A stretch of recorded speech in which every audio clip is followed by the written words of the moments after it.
Lucas, you have this most intriguing title for your book, Philmore, Xebob, and the Impossibility Theory. What inspired you to write this book?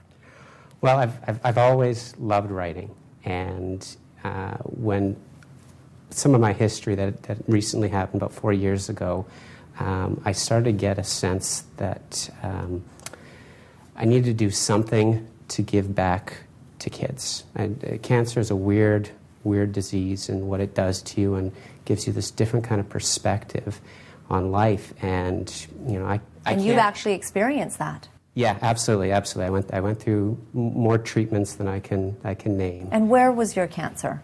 My cancer was actually, it came up in my sinus cavity, and I never felt any of the symptoms. It was really just my brother who noticed. He said, did you break your nose playing hockey? I said, no.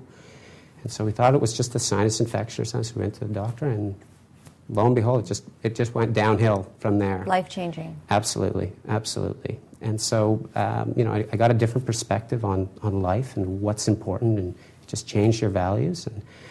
And I'm not a person that can do a Rick Hansen and, you know, wheelchair run across the kind. I'm physically never be able to do that. But if I could do something for those kids, when I think of kids that go through the same thing, I said, geez, if I could get a story that would inspire and entertain them, boy, that would be the best. You then, being an adult and going through therapies, you know, for cancer, know what children must be experiencing. And so is that what you wanted to help salve through your book? Yeah, there's two parts of it. One is what they call distractive therapy, and I know that firsthand, that some of the best days were not knowing about cancer. For a while, you could forget about it. If you got a good movie, a good book myself, it just takes you away.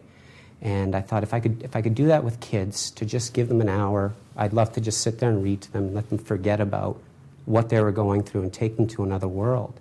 But there's also a message within the impossibility theory, is that it's the obstacles in our lives that are so big and so great that you never think you can get through them, and sometimes you need the most impossible solutions. And so that I remember having the night when I was worried about cancer and what it could do to me, and I said, well, you know, it's time to believe in the impossible, because other people have gotten through this, and we just got to keep fighting.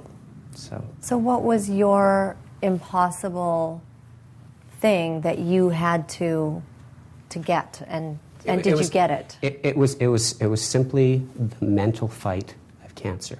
Physically, I realized right at the beginning, there's everyone tells you to eat things or do things or your behaviors, and I realized that it was nothing there that I could change.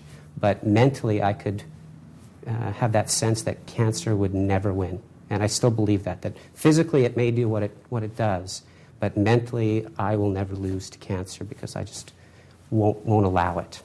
Was there a spiritual side to this?